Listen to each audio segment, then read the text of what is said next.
So you've got your camera, you've paid for the editing software, now it's time to get out there and start taking photographs. But they're just not perfect, and there's so many settings in your camera that just makes your mind go. So let's get back to basics, and let me talk to you about the 3 main elements that can help you take better pictures. Stick around.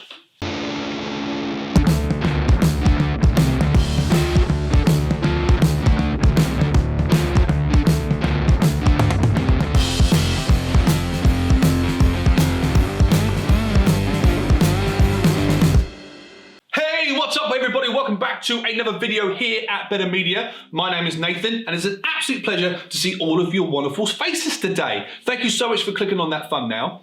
Now, before we get started, I use the hashtag over on Instagram called BMPix2020. So if you are in fact an Instagram user, it would mean so much to me if you would start using that hashtag, and then I can start shouting you guys out on this channel.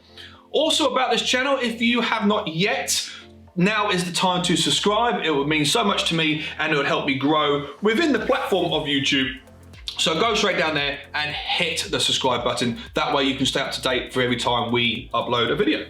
Now we're going to talk about the camera functions, and 3 in particular. Now when you take a photograph, you are in complete control of how much light enters your camera. And if too much light comes in, then your image will be overexposed. And if not enough light comes in, your image is underexposed, which means it's either going to be lighter or darker, which will make the entire editing process really, really difficult. Now, this balancing act is called exposure. Now, even if you're not interested in photography, you may have heard the expression overexposed or underexposed, and that's pretty much the deal here. So it's all how much light comes into your camera, and it pretty much comes down to 3 main functions in your camera. That is shutter speed, aperture, and ISO. And in this particular video, I'm going to talk about shutter speed and exactly what is shutter speed.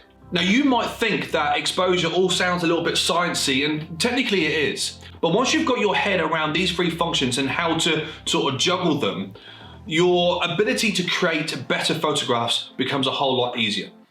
So in this particular video, we are going to talk about shutter speed and how it can affect your photographs and sort of the function that it does within inside your camera. So let's move straight into it, shall we? Now, shutter speed basically describes how long your shutter is open for. So when we talk about shutter speed, it's that little bit in your camera which opens up, which allows the sensor to see what's in front of the camera, to take the photograph. And how long that shutter speed is open for depends on how much light comes into your camera and what type of photograph you have. Now your camera will show shutter speed either as a fraction, so for example 1/500, or as a number, simply 500. Now that means that your shutter is open for 5/100 of a second, which is extremely fast. Or if you go to the other end of the spectrum and you see a number with quotations on the top, that means your shutter speed is open for seconds. So if you have 2 with the quotations, it means your shutter is open for 2 seconds, which in photography is a very long time. Like count it, 1, 2. Now generally, if it is darker, you're going to need a longer shutter speed, and if it is brighter, you're going to need a shorter shutter speed. That's because shutter speed acts like a timer, which controls the amount of light that enters your camera. So if it is darker, you're going to need to allow more light to enter your camera for longer. So for example, if you are out in the city at night and you want to use a faster shutter speed, that's where the juggling act with the other 2 functions, aperture and ISO, sort of step in. Right? If not, if it is darker and you're out shooting the city at night and you're going to need a longer shutter speed, that's where you get the nice sexy light trails. But you don't always want that. So this is where the juggling act between the 3 can sort of work with. So you either pump up your ISO or you open up your aperture.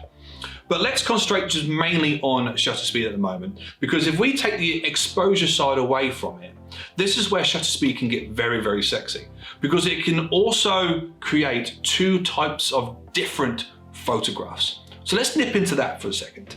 So let's talk about fast shutter speeds to begin with. Now fast shutter speed, say for example we're shooting at 5/100 of a second, that means we are capturing a moment in time. If an object is moving quick or you've got somebody running in front of you, anything like that, it means you have captured that split second of them in motion.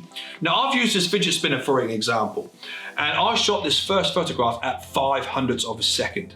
Now I spun it, took the photograph, and if you see, it looks like the fidget spinner is just sat there on the table, not moving, when in fact it is. And his next range of photographs, which the second one I shot was at 250 of a second, the next at 100 of a second, and then 10/10 of a second, easy for you to say. And as the photographs go up, you can see that from the first one where it's stopped a moment in time to as it gradually goes up and goes up, you can see a little bit of motion blur going into it. And this final photograph was actually taken with a 2-second shutter speed. So each time your shutter speed gets slower and slower and slower, that's when you start getting motion blur. Where would you use faster shutter speed?